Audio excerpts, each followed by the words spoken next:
Good evening and welcome to the Island Stat Sports Show. I'm your host, Earl Baston. Joining me is co-host Jason Juggling J. Ford, and we are joined by the Minister of Sport, Dr. Ernest Peets.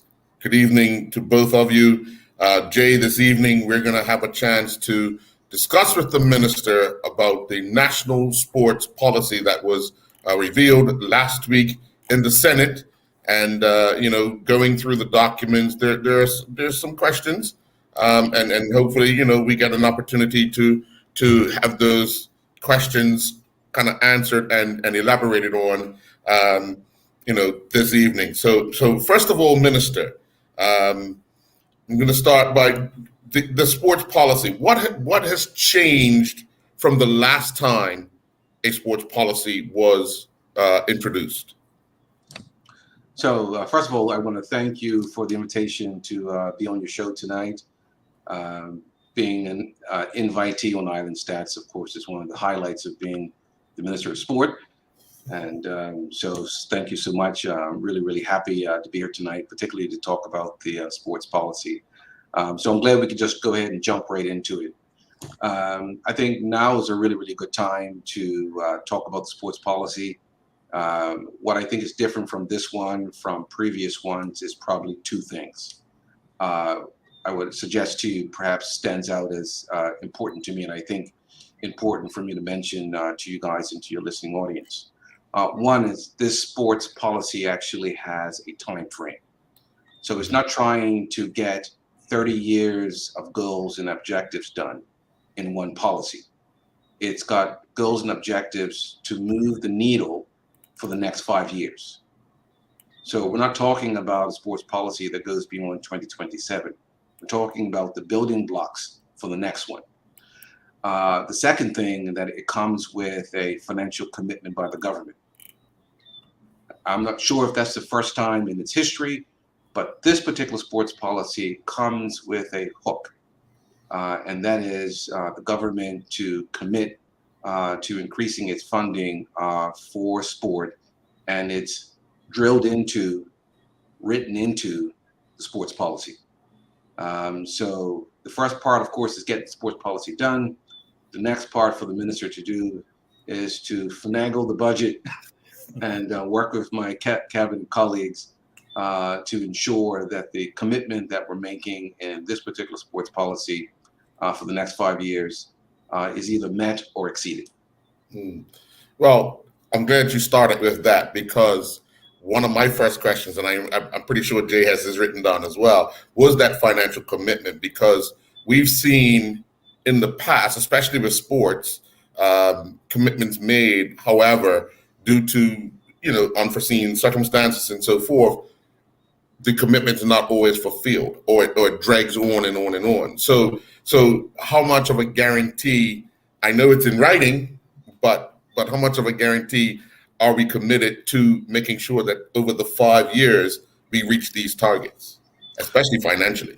Yeah, first, I'm concerned from where I sit at the moment, based on the fact that I've watched this sports policy through its entire drafting, during this presentation, during cabinet, during its presentation in the House, as well as in the Senate.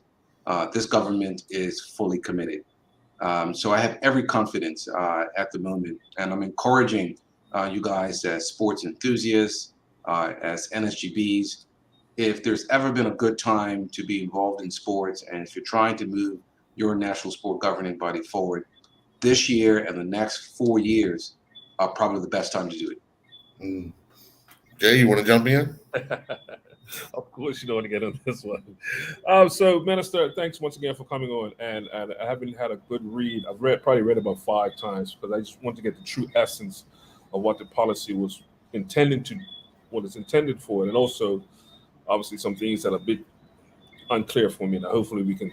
One of the things was Earl just mentioned about the payment, or being committed to not only expend it, but also basically doubling what we're actually getting now. And that's where it lies with me, because when I hear I know how passionate you are. We've heard so much of, and even in this document, how much sports plays a role in our society, not just on the field, but off the field. And I came to this, and I want to say it was page 12, actually the last paragraph of the aspirations, right? And it says currently the government invests in 0.5% for something that's supposed to be so very, very important for our social fabric, not only our athletes, but what is also saving athletes. To me, it feels a bit low. But then it goes on to say we want to try to, the budget's going to be trying to get up to basically a 1% of our budget. So right now, the budget is what, 5.1 and trying to get close to 10 million. Yeah.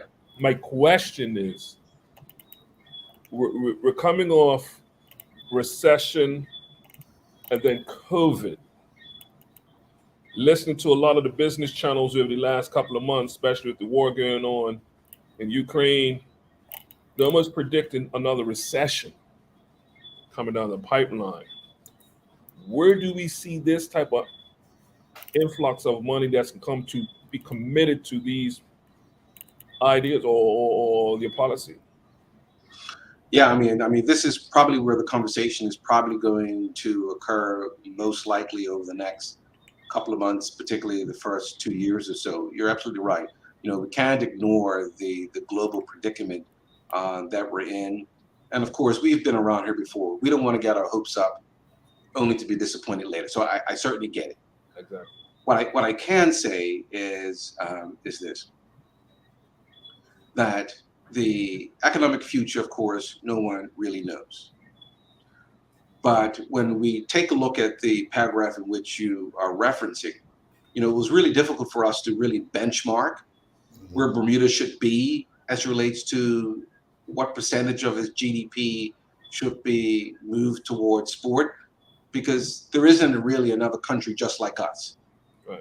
So are we going to equate the same amount of spending as a major G7 country like United States or Great Britain?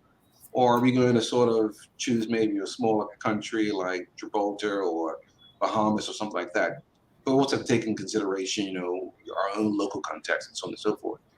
So, but we didn't want to shoot so high, Jason, that we couldn't get the type of commitment that we needed from cabinet and from government and from our colleagues. So certainly moving to 1% certainly puts us in a better position than we are currently, because once we get there, it'll be twice what we're doing now. Yep. The other thing that I'm thinking about too is that we have a lot of global presence at the moment.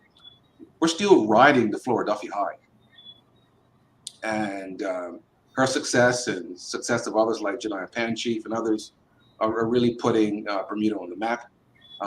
Bermuda, in my opinion, is now attracting more sports tourism.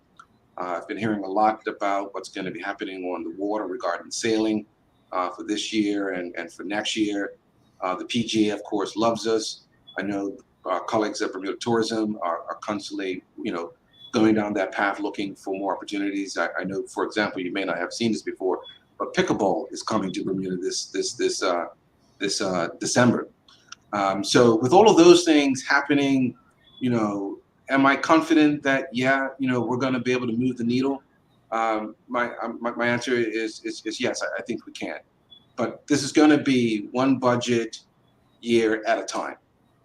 Mm-hmm. So we're going to be in budget discussions right after the throne speech for the budget that's going to start April 1st. We've got to hit a home run with that first one, and then once we hit that home run with that first one, and it's really just up to the successive budgets for the next 4 years. Mm. So one of the battles that because I'm always going places and I hear people that some comments are, why are we putting so much money into sport? So why is this government putting so much money into sport? Right. From my point of view, I think there's at least two reasons. The first reason is one of the goals in sports policy, and that is to increase the value of sport. When I was down there in Carifta, which I'm so grateful for Norbert and actually suggesting that I go to Carifta instead of the Commonwealth Games because I only had the option between one or the other. I couldn't do both. And his advice to me was to do Carifta as opposed to the Commonwealth Games. When I was down there in Carifta, my experience was absolutely phenomenal. But I got a chance to meet Lord Sebastian Coe. Mm-hmm. And he was addressing the delegates. And one of the things he said, I can't remember everything he said, but one thing he did say that stuck with me, and I kind of wrote it down on a little piece of paper, was this. He said, a good sports policy is a good education policy. A good sports policy is also a good health policy, because a good sports policy is also a good education policy, because sport has the ability to sort of touch all of those areas of who we are as a people. The other thing that I think is really important is that given our recent success and the fact that Bermuda for a while has performed quite admirably on the international stage, but not always having the support and the financial backing as some of the other big nations, but yet we've been able to perform quite well. Those performances have really, in my opinion, sort of awoken within our collective consciousness this idea that we want to move away from amateur recreational framework for sport and start creating more professional pathways for sport, not just for the athletes, but also for us as fans, but also for the economy. So I'm hoping over these next 5 years, our NSGBs will really take advantage of the opportunity they have with this sports policy, not just with the funding, because one of the messages I want to give to NSGBs is being an NSGB does open up the door for funding, but we don't want you to become an NSGB just for funding. An NSGB is really about good governance. So we want all of our sports to have good governance. But in addition to good governance, we want them to also be funded. So that's kind of the mindset in which we have right now. Sure. Well, we're going to take a quick commercial break. And when we come back, JR, and we want to go through the policy, I guess, page by page. We'll be right back.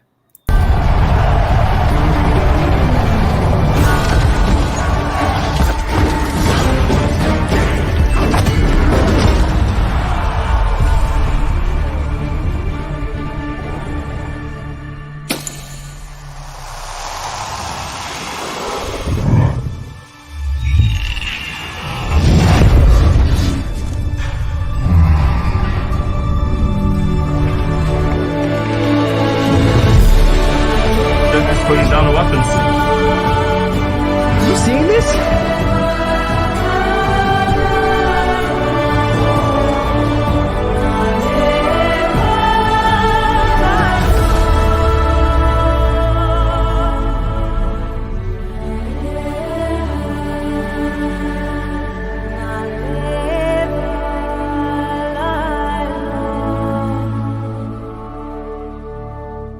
Welcome to the new bulk store, Lindo's Next Level. Wake up in the morning with enough coffee to keep you running throughout the entire day. Your pet at home deserves the best.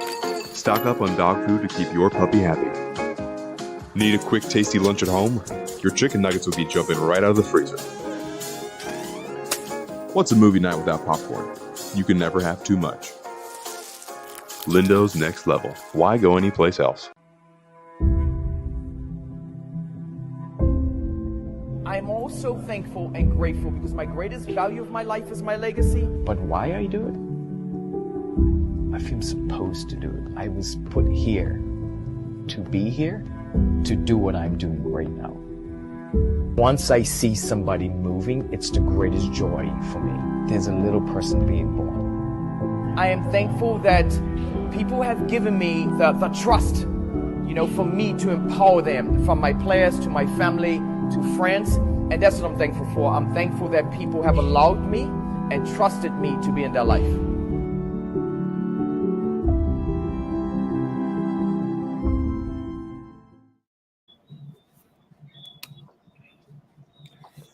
Hey, Minister. So before we start the rundown of this document, because I've got one more money question. Yeah, we can stay on the money question for a while. So I know, I believe we have had this conversation. I've probably been early in tenure. And I know, Earl, we've probably had this question with the rest of probably last three ministers regarding sports. We have mentioned about the lottery, Yep. a sports lottery or a lottery of sort, right? And I mentioned it with my time in Atlanta, especially in the early 90s. Watched them how they drafted up their lottery. They didn't want the outright gambling as machines and stuff, but they did have a lottery. And the buy-in for the lottery was for really to offset some of the costs of the social programs in Atlanta, whether it be schools and the social programs, but also sports and also roadworks and infrastructure. Mhm. A lot of that lottery money takes care of a good bit of that stuff. Having heard the commitment to the St. Regis Hotel to be opening up their first casino, was there any talks where some proceeds of or agreement that some of these proceeds of could go towards some of our social programs, because we're still talking about not only sports but also the social programs that comes under your ministry.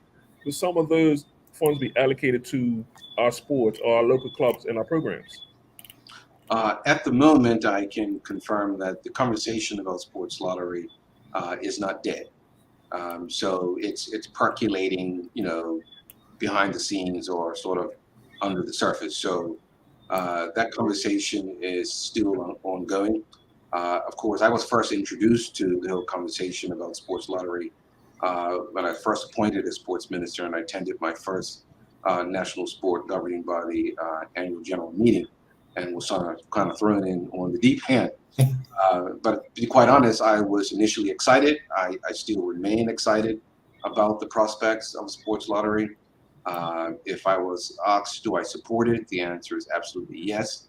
The eventuality of a sports lottery will be endorsed by the Minister of Sport, but that particular paper or cab memo or whatever would not come through the Ministry of Youth, Culture, and Sport. To my understanding, it would either be the Minister of Finance or the Minister of the Cabinet Office or something like that. But as the Minister of Sport, of course, we would go ahead and sign off on it. To answer your question directly, of course, I think everyone has been watching the conversation about the first casino license given to St. Regis. It's my understanding that any of the revenues from that particular enterprise will require an amendment to the gaming and casino legislation in order to divert the funds over to youth and sport. So I would imagine, Jason, going forward over the next 10 years, doubling the budget for sport from 5 million to 10 million. Having a conversation about sports lottery certainly makes that conversation a lot easier. So perhaps maybe, we may see some movement about that over the next year or so. Okay. I can't promise it, but I'm just saying, I think if you make a commitment to spend 10 million, the sports lottery actually would provide the bulk of that. So that would be awesome. Sure. Well, in the state, in the policy, you said 5 goals of the national sports policy: increase participation, achieve sporting excellence regionally, improve access to sports facilities, increase the value of sport, and establish a framework for talent development. So let's talk about the increase of participation, number one, because as we know, we have a lot of young people moving abroad to either boarding schools or academies in their sports and so forth. So what's the plan to increase participation? First, we have to stop them. I guess my question would be, if we established a talent development, that would mean a facility that we can have our young people train at. Is that the mission, the goal?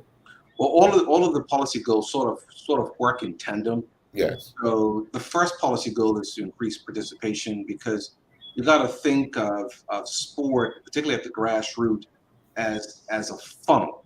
Mm-hmm. So we need more kids, more athletes coming into sport. As they get older, that funnel gets a little narrower, because as you get older, if sports is for you, it's for you. If it isn't, Maybe you want to go into arts or culture. But so we certainly want to increase the level or the number of our kids coming into sport. At the very base, that's really a healthy community, because we want our kids to be out there engaging in recreation, engaging in sport, and so on and so forth. But over the years, particularly over this last decade or so, if not even longer than that, kids in any particular sport are now required to identify the sport of their choice earlier. Mm. So when I was in high school, it was absolutely common for me to be a two-sport person. I had a winter sport and I had a summer sport. And you know exactly what sport I'm talking about. Yes. I wore shorts when it was cold. I wore long pants when it was hot. So, but if you fast forward 3 decades, my son, who's now 16, has never played cricket. Mm. Because there's never really been an off season. Because during the off season, it's really training for preseason. Mm-hmm. So he's dedicated himself, at 14, 15, going 16 to one sport. And if you really want to go to those elite levels, that type of commitment now is required of kids earlier and earlier. We have 20-something NSGBs, Mm-hmm. which means all of those national sport governing bodies are competing for the same child. Yes. And with a population of 60-something thousand, this first policy goal is really, really huge. COVID, of course, has caused a certain regression in enrollment in sport over the last couple of years. Some kids who were involved in sport 2 years ago are no longer involved in sports now. And perhaps that will change the whole trajectory of their life.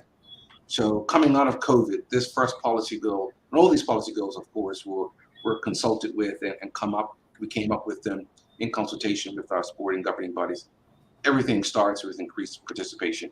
We've got to get more kids involved in sport so that all of our NSGBs have the human resources available to put people in basketball, cricket, football, field hockey, swimming, horseback riding, sailing, and all the rest of them. Right. Just before I go back to Jay, the improvement of access to sports facilities. Yeah, that's a pretty huge one. Of course, one of the main ones, of course, is our National Sports Center. Mm-hmm. So we only have one National Sports Center. We certainly want to make that facility more accessible and more feasible for our sporting community to utilize. Notwithstanding the fact that the NSC needs to earn some money as well. So if we're going to have more kids in sports, we're going to have to increase their participation, increase the availability of those individuals to use the facilities across the country. That includes our clubs, which means we're going to have to improve infrastructure. We're going to have lights at most of our venues because most of our venues are going to be dual use. So if you can't use it during the day, you're going to have to be able to use it during the night. You can't use it during the night if the fields are not lighted. So all those things are part of goal number 2. Yeah. Jay, we have a question before you jump in there. Is there a section in the policy that deals with long-term athlete development? Rather than a funnel, it is about keeping people in the sport for a lifetime and not one sport, perhaps another sport. So all of the NSGBs now are required to have a long-term athlete development plan. That's going to be critical, particularly for funding. So the early identification of talent, we want our NSGBs to identify that talent and be able to put together a plan for that individual's growth within that sport. So this is critical going forward. So the short answer to Keith's question, the answer is yes. Okay. All right. Jay, you want to jump in? Yeah, actually, Earl, I want to piggyback on your question when it comes to facilities, special government facilities. And Minister, I'm not sure if you've been around to all the government facilities that we do have for sports, but some is just, to be upfront, it's not up to par, not even. Yeah, that is correct. I mean, one of the reasons why it's been helpful for me to travel, particularly down to the Caribbean, and I just recently left Loudoun United and DC United, the type of facilities that these individuals have to train and to play on, Bermuda is way behind. But the truth of the matter, one of the reasons why we're way behind is because, of our recreational mindset towards sport. And so you kind of put your money where your mouth is. So, when I was 16 years old, my parents were like, hey, listen, you need to stop playing sports and get an education, because there is no future in sports. There's no professional teams. There is no market for sport. So you need to go and study your books. But now we're in a position where that particular mindset and that particular opportunity is quickly changing. So when I was in Jamaica, for example, Earl, you might remember this from your times of travel around for Carifta, just about every single event was sponsored. Mm-hmm. Yes. Every single event was sponsored. Every trophy was sponsored, Mm-hmm. because in that particular country, they understand that sport has value. Yes. Because the companies that are sponsoring it are trying to get their message in front of all of the fans. Mm-hmm. So we're trying to sort of move in that direction here. So I have some friends who were quite disappointed. When I just came back from DC, for example, and they don't even have to be playing this week, but people are wearing the jerseys. Mm-hmm. Now, I'm a St. George's fan, but the only time I wear a St. George's jersey is during a cup match. Mm-hmm. But in other jurisdictions, the market to sell your merchandise for your favorite team is year round. Yes.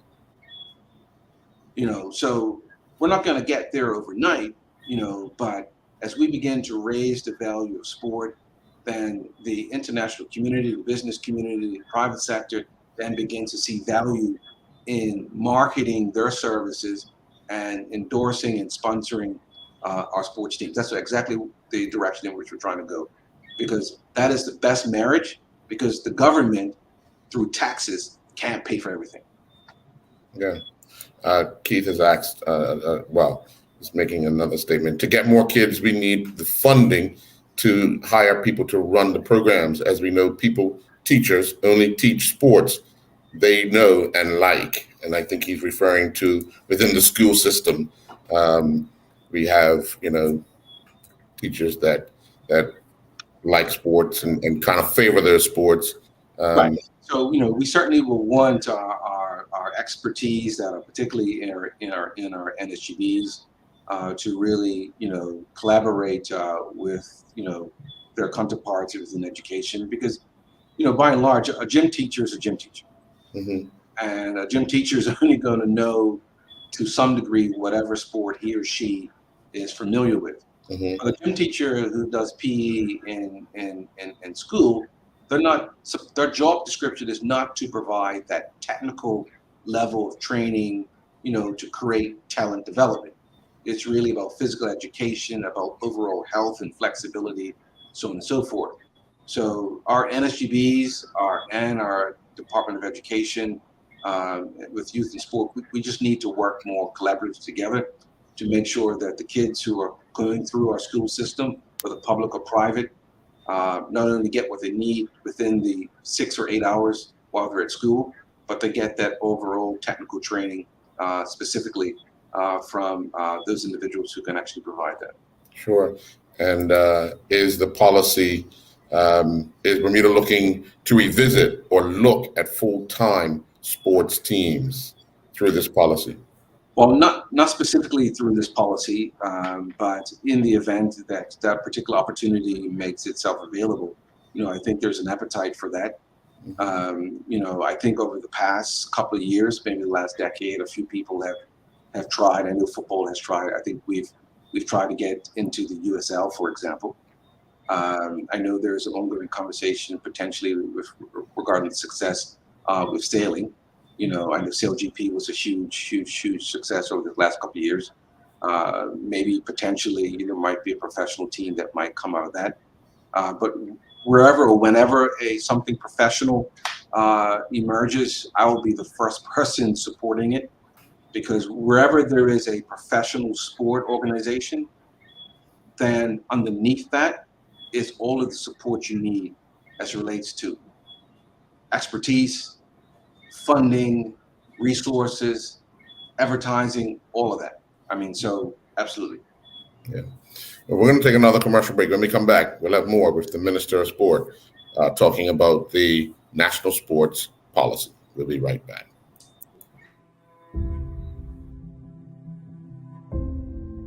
I'm also thankful and grateful because my greatest value of my life is my legacy. But why I do it?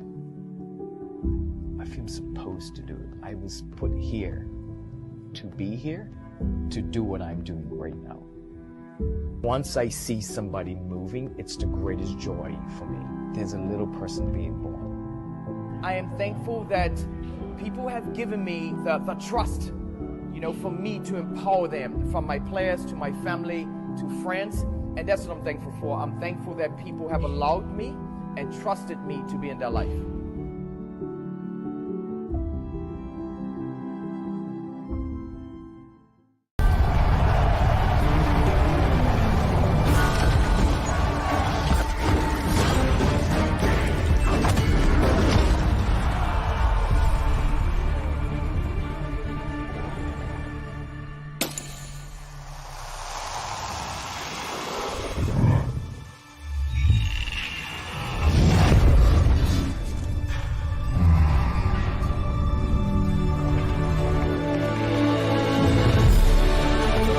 Putting down the weapons.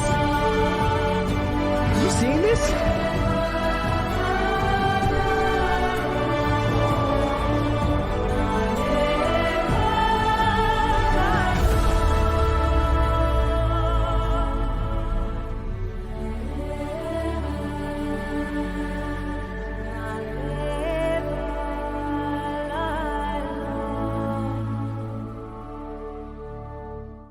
Welcome to the new bulk store, Lindo's Next Level. Wake up in the morning with enough coffee to keep you running throughout the entire day. Your pet at home deserves the best. Stock up on dog food to keep your puppy happy. Need a quick, tasty lunch at home? Your chicken nuggets will be jumping right out of the freezer. What's a movie night without popcorn? You can never have too much. Lindo's Next Level. Why go anyplace else? And welcome back.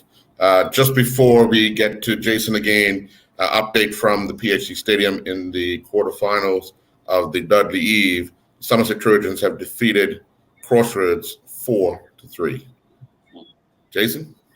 Yeah, so Minister, we were talking about facilities, and I wanted to just tag on with that a little bit more, because one of the things that I've heard from parents and also people in general about our facilities is the safety concerns around our facilities. And I don't see too much being spoken about the collaboration with the NSGBs or even the clubs.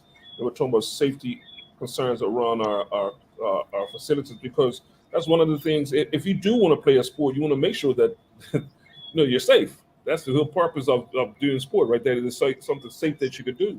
So my question for you: can you elaborate a little bit more of what from your standpoint, from the administrative standpoint, how can we secure and hopefully convince people that it is safe to come back to sport? Because we saw that with COVID. Some people just didn't come back to certain sports, right? Just on a mental aspect of it. Also, a part two to that question, you mentioned, we see that there is 3 multi-use facilities right now, which is the Shelley Bay Field, National Sports Center, and Bernards Park. You're stating that there's going to be 1 additional multi-use sports facility. Can you speak on that also? Yeah, I certainly can. So one of the things is, at least falls on my responsibility over these next couple of weeks, and one of the reasons why I'm here is, just to really get the sports policy out into the public and to start really drumming up some momentum and some support. So I certainly want to do that, because we certainly want to encourage people to get back outdoors. We certainly want people to resume their activities, particularly the sporting activities. I think what's happening within our schools and within our community, sports has a huge role to play in actually dampening down and potentially giving our kids a different opportunity to do something with their time and with their energies. Regarding the safety of our facilities out there in the community, I personally haven't gone around to every single facility, particularly from a physical point of view, to ascertain exactly, the state of their affairs. But I've been around to a few. And I know the crying cry from most presidents of these institutions is, oh, we don't have enough money to really take care of some of the basic maintenance and even or to begin to upgrade. So that is a major concern. So we certainly will be doing whatever we can to sort of assist with that. Otherwise than that, Jason, the key thing for me, I've had this question put to me before about the multi-use facility. So obviously the big one, of course, is the National Sports Center. It's still a pet peeve of mine and a bit of a work undone. We haven't finished the center court. And so I'm quietly working behind the scenes to see what we can do about that. Obviously, that's not a part of the sports policy, and it's not a firm speech initiative at the moment, but that conversation has not died with me. Outside of that, I think Shelley Bay, there is still some potential for development there. That particular multi-use sports facility can use some upgrading to make it more useful and beneficial to the sporting public. Obviously, there are more things at Bernards Park than there are at Shelley Bay, but there are some plans also for Bernards Park that I'm aware of, but I can't speak to publicly at the moment. The third sports facility, I'm not too sure what to say about that publicly, but I do have a couple of ideas in my head. Obviously, I've been talking to youth in sport and others in the community. So perhaps maybe if you would just table that particular one, invite me back in a couple of weeks and say, hey, listen, I put a question to you the other day. You dodged, you ducked and you weaved. I'm going to put it to you again. Could you do that for me? I promise you I will. I promise you I will. Because Earl, I really don't want to speak out of turn. Yes. And on my way home, get a WhatsApp message. Well, we have another question from another sport, and it's about to come up. What is the plan to get increased selection of sports in schools? At present, there appears to be only soccer, cricket, netball, track and field. Not sure about softball anymore. Yeah, that's a big one. And to be quite honest, Earl, I get that question more often than the Minister of Education. And I have no remit over schools. And so schools are primarily responsible for educating our kids. Obviously, of course, we've seen the ebbs and flow of sports in schools over the years. Mm-hmm. COVID, of course, almost dealt it almost a death nail. So I have, for example, on my to-do list, now that the sports policy is now officially approved and out there and running, I need to sit down with Bermuda Secondary School Federation and say, hey, listen, what's going on with you guys? What can youth in sport do? How can we work together so that, you guys feel supported, the sporting community feels supported, and there is a wholesome sort of sporting experience, within our school system. Otherwise than that, the only thing that youth in sport have access to directly as it relates to the school system is the after-school program. Right. So any of our NSGBs, for example, can reach out to youth in sport and say, hey, listen, from 3:30 in the afternoon, youth in sport, you have access to this school and these kids for 2 hours. Can we work together to introduce our sport to those kids during the after-school program so that you guys have more opportunities to sort of offer for your after school program outside of than what you're already doing, we will be glad to have that conversation early. Sure. Because we can do that right away without actually having to collaborate with another department or another ministry to get something inside of school between 9 and 3:30. Sure. I noted in the policy that it highlights para athlete as well, in Jessica Lewis. How do we encourage more of our physically challenged people to get involved in sport? Where do we go? How do we address that? Because I think there's room for that.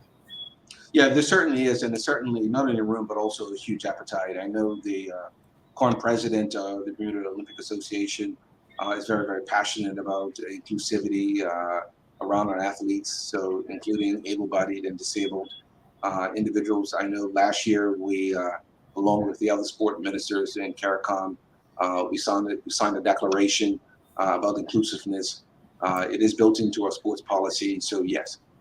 We certainly want to increase the level of sports participation across the country. That includes both disabled and able-bodied athletes. So we certainly want to give as much attention, if not even a little bit more attention, to our disabled athletes so that they feel supported and that they have the resources that they need to perform and represent their country as well. Jay? Yeah. Regarding our schools, and I've been out of the system probably for a few years now. 30 years. Okay, yeah. Okay, take it easy. 47 years. That sounds like Earl Basin. But no, Minister, I'm saying this because I was teaching at Victor Scott probably about 6-7 years ago. And just hearing what I was hearing, not just in the primary, but especially the middle and the high school, I was quite, especially of a love of sports, I was quite upset to know that I believe from middle and high school, that even physical ed gym was a mandatory. Where we grew up, it was pretty much mandatory all the way through primary and high school. How are we going to expect to expose kids to sports, especially at a grassroots level? How are we going to expose them? Where, if the school is the ideal place to start because they have them for 8 hours a day. So that's pretty much a philosophical question that we have either answered correctly or we've made some mistakes. So, for example, if I was in North America or Canada, reducing the amount of physical education within the allotted period of time during school would not negatively affect sport so much, because outside of school there is so much sports. Mm-hmm. Professional sports, recreational sports, you name it, you have it outside of school without question. That is not necessarily the case in Bermuda. So Bermuda doesn't have professional sports. You know, we don't have all of these recreational sports that other larger jurisdictions may have. And so therefore, you have to be really, really careful about how we divvy up the 24-hour period on how we're going to introduce sports. So we actually need a very healthy balance between robust sports, competitive sports, intramural, and that means within school, complement that with what's going outside of school nights and weekends. If we try to move the needle one way or the other, I think we're going to lose because of how we kind of operate around sports. So to try to get everything to happen outside of school and not have that in school, that's not going to work because we don't have the professional expertise nor the facilities to actually do that. And we don't even have the time to do that. To ask school to do all of it, that's not going to work either because we don't have the expertise or the facilities in the schools to do that either. So there has to be this blend. But one of my kids actually graduated from high school in Florida. If they would have reduced physical education in high school to 2 hours a week, she still had as many hours of sports outside of school that she can manage. But that's not the case here. I'm just looking at the where are we now and where we want to be by 2027. Very interesting, strong public awareness of national athletes, teams, and government commitment to sport through Matters campaign, through Sports Matters campaign. Tell us a little bit about what the thought process is for this Sports Matters campaign. Right. So 5 years is actually not a long time. No. But I can't guarantee I'll be here for the entire 5 years, Earl. But 5 years is barely one Olympic cycle. Mm-hmm. And, trying to move from one point to another point in one Olympic cycle, is a pretty significant feat. Mm-hmm. But the fact that we have a sports policy for 5 years, I think that's absolutely appropriate. And if we get anything done in the next 5 years, outside of everything that we've talked about, is actually to raise the level of sport in the eyes of the general public. We don't have to really do much about raising the value of sport in the eyes of athletes. They already know what sports mean to them. They already know what sports bring to them and what sport can do for them regarding the future. It's the rest of us.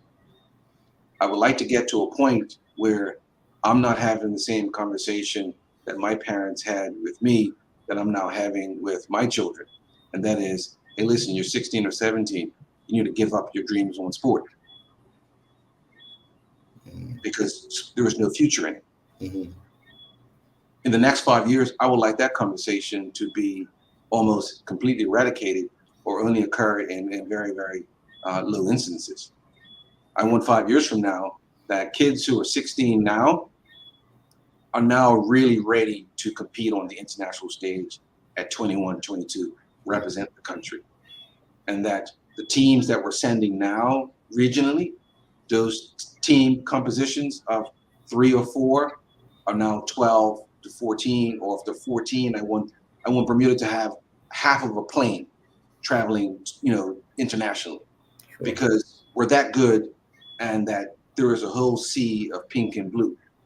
And hopefully over the next 5 years, whether it's Front Street or Reed Street, or whether it's St. George's or Somerset, businesses and enterprises that are looking to market and sponsor see the value of sport. They see the fans in which we have, and really want to market their product and services with sport.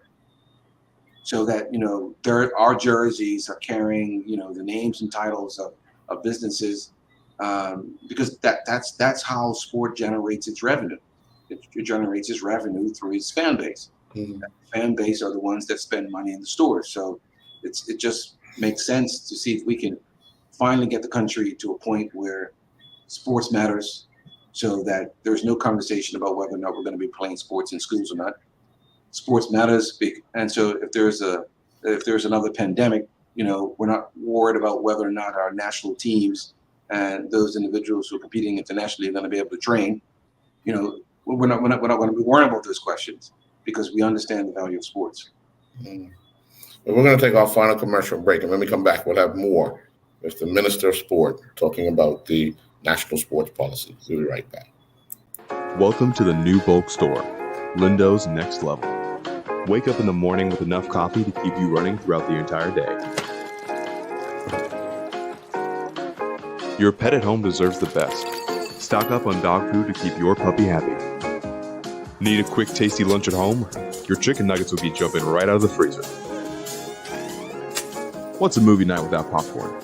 You can never have too much. Lindo's Next Level. Why go anyplace else? I'm also thankful and grateful because my greatest value of my life is my legacy. But why I do it? I feel supposed to do it. I was put here to be here, to do what I'm doing right now.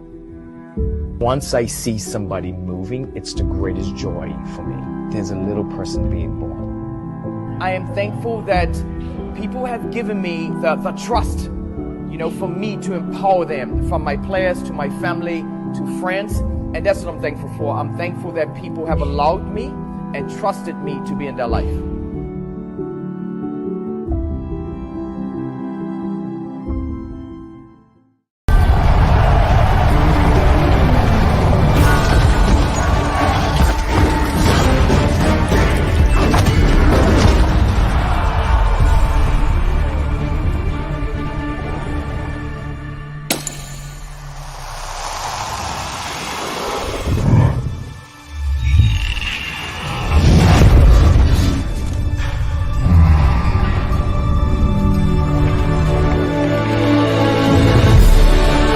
Joker's putting down the weapons. You seeing this?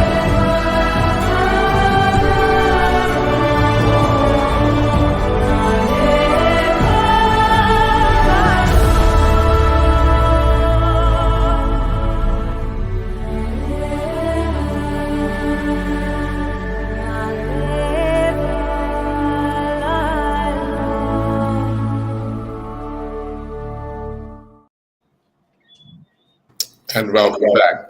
I've got a quick question, Minister, because generally, and Jay's going to chuckle at this, generally whenever a statement is made or, in the House or in the Senate, the opposition kind of, have another say in it. But we haven't heard anything from the opposition regarding the sports policy.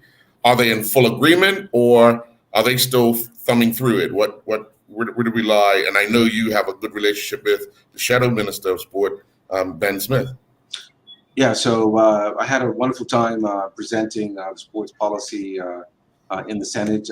It enjoyed the support of the opposition as well as the independent senators. You are correct. I do have a really good relationship with Senator Ben Smith. I actually had a conversation with him today. Now that sports policy is going through his consultation stage, is going through his presentation through Parliament, I certainly would like to reach out to him sometime this month so him and I can actually drill down a little bit on some of these items. He has fantastic insight, has been involved in swimming and sport for quite some time, still coaching and traveling with teams, and perhaps maybe to some degree may even have a sharper ideas than I may have. So I'm certainly interested and I'm looking forward to my conversation with him. Hopefully also later this month, I get an opportunity to sit down with the president of the Primitive Olympic Association, Peter Dunn. So, my job over the next couple of weeks is really to take this conversation on the road and trying to keep the team at YSR excited about the next 5 years. I know one of their biggest complaints to me is, hey, Dr. Peets, you don't have to really keep us excited. You just have to show us the money. And if you show us the money, we're happy. Because trust me, they really want to do more. But they need more funding to do more. So they're just as excited about this sports policy as the recipients of the grants that come through their office. Jay? Yeah. I'm still trying to get over the 0.5% right off the budget. Still trying to get over that hurdle. But so we certainly put that in there to sort of give context, because part of the policy is like, well, where are we? Yeah. And what does that really mean? Well, you're only talking about, a very, very small percentage of your overall budget. And if sport matters, you might want to move that needle a little bit. Because I did ask my Jamaican counterparts down there in Jamaica during Carifta on, how is it that you guys do what you do? They had athletes in every single event, right? And they were like, listen, Pete, this is our bread and butter. Athletics is our bread and butter.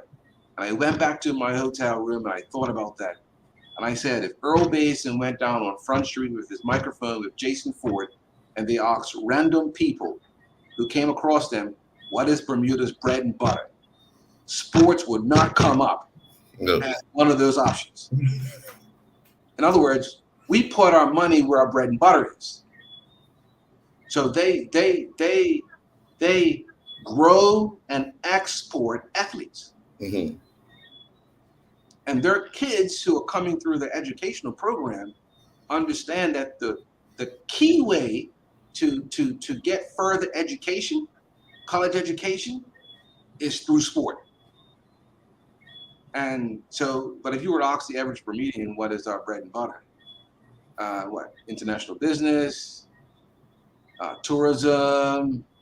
Then once you get past tourism and international business, you're really scratching. Mm. But no one would suggest that sports is our bread and butter. Mm. I'm not suggesting through the sports policy that at some point in time when we ask the question, what's our bread and butter, that sports becomes that number one choice or even the second choice. Mm. But certainly we can do a lot better than 0.05%. Mm. Or 0.5%. Mm. I'm glad you elaborated on that because what people may not understand, or if they just took time out to go do some research, that is so true in Jamaica because of the fact, as they say, if you build it, they will come. Well, that's the media. The money in sports comes through media, comes through commercials, comes through content, comes through selling off broadcasting rights. That's where CLGP is probably making no money off of people walking through the gate, right? Right. But they're able to bring millionaires down here and show it around the world, backed by some of the biggest sponsors you can think of. If we have to start looking through those type of glasses, if we're looking at bringing major investments, so there's not much reliance on the government, because anytime we have to rely on the government for funding or for money of this, it's been predicated on the budget per year. Yep, or the current prevailing circumstances at the time. But if you raise the value of sport, and now your Dudley Eve or your FA or whatever cup you're playing for the current week is now being broadcast on Sportsmax, that changes the whole game, sir. That changes the whole game. So, Minister, since I've got you here, and Earl's been giving me things all night that I'm going to chuckle. I think Earl might chuckle over this one, Minister. We're talking about major exposures, major sponsorship. And I'm pretty sure you're well aware of some of the things that really struck hard in a lot of our sports sponsorship was the situation with the Miami 7. Yeah. And the lack of sponsorship that came out of that regarding whether it was alcohol or tobacco products. Now, I'm not saying that we should be condoning alcohol or tobacco products, but if you look at any major sports, whether you want to, UEFA Cup, we just finished watching, we know it's sponsored by who? Heineken. We all know these things, right? So we know these companies have, whether they have the cash flow to sponsor the budget for it. Powerball racing, it was big in the day because of what? Cricket. We used to have tours come down courtesy of Benson and Hedges, and we can go on and on and on, right? Have we looked at that aspect of opening that back up to the free market? So the Miami 7, we're still living to some degree in that shadow. And I do remember that incident. I'm certainly old enough, like you as well, to understand the ramifications of the Miami 7.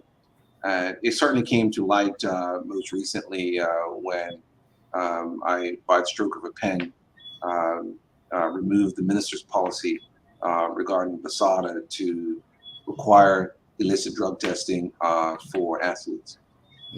Particularly given the situation, that we're currently in regarding the government's position on marijuana, for example, and what marijuana, of course, is positioned around the world. It certainly didn't sit well with me, that Sha'Carri Richardson, for example, could test positive for cannabis, and 30 days later, she's competing again. And then here in Bermuda, we're talking about having someone sit out for 2 years. Mm-hmm. Seriously, that doesn't make any sense, particularly for something that is not even performance enhancing, which is what BASADA is supposed to be testing for. their design or their mandate is to have clean sports, and what clean sports is not using performance enhancing drugs. So we still got a little bit of work to do, Jason. We're not fully past the Miami 7, but I think we're making some strides. We certainly need to raise the value of sport to encourage investment and sponsorship in the sporting arena from the corporate sector. And perhaps we're on the cusp of doing that at the moment. So we certainly want to put a good product out on the field, or a good product out on the track, so that those people who are making investments are feeling that they're getting their money's worth. We want our athletes who are being sponsored, or our teams that are being sponsored, to be good citizens as well, because they're not just representing their club or their team, they're also going to be representing their sponsors. So that comes with a level of responsibility as well. But, as we begin to move down that road and build those relationships and create those marriages, I think we can do it. We have to do it. Earl, I just want to piggyback on that before you go, Earl. And I'm just thinking that, Earl, you know, because you was probably up there every day. Actually, you was up there. The PGA. Am I correct that they have a pool sponsored by Goslings? Not a hood, no, not a hood. Gosling was one of the sponsors for the PGA. Yeah. So they were still one of the sponsors, right? Yeah, they're a sponsor. Yeah. So we are making headway in that sense, where they're starting to come back in the field when we come to our major events. But also, Gosling came on board as a sponsor for Duffy. I mean, they actually created a whole bottle around that whole gold medal. Yes. So perhaps the tide is changing somewhat, and but I would like to see some of that sponsorship begin to trickle down to some of our grassroots and to our clubs. Because right now, parents are still paying $300, $350, to sign their kids up for sport. And in some cases, that may or may not include, the kit. That's another conversation. Not any sports policy. Well, Minister, I really want to thank you for your time this evening. I think, especially the people that have written the comments and the questions have a little more insight now that they've actually heard you, break down a lot of what is in this policy, and we look forward to it coming into into action. And hopefully by 2027, all the goals have been met, and probably even others. We look forward to that conversation with. Absolutely. I mean, there's a tracking plan built right into the sports policy. You go back to the annex at the end of the sports policy. It tells you what the objective is. It tells you what the metrics is, which means we can hold each other to an account. Right. Okay. Oh yeah. From a distance. But we'll be watching. Thank you very much. You owe me, Minister. You owe me. I'm not forgetting. Yes. I want to come back and I want to speak to that other facility, but I want to make sure that, on the next day, when I've, put it out there in the atmosphere, that I'm not, getting phone calls and whatnot. All right. Well, Jason's getting on in life, so he has to write this down. So at least he's feeling optimistic. Yeah. There's something that he's holding on to. Yes.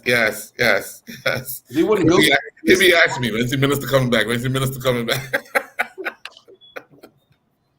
But again, Mr. Minister, thank you very, very much, and we look forward to having you on again to share more about the policy and even more things that the government and YSNR are doing to help to grow sport domestically first. I think that's the most important thing. We have to grow it here first in order for it to be exposed internationally. So we want to thank you very much for your time. I'm glad you pointed that out. Yes, domestic growth is the most important piece of this puzzle. Yes. With that, we say good night. Thank you. Look.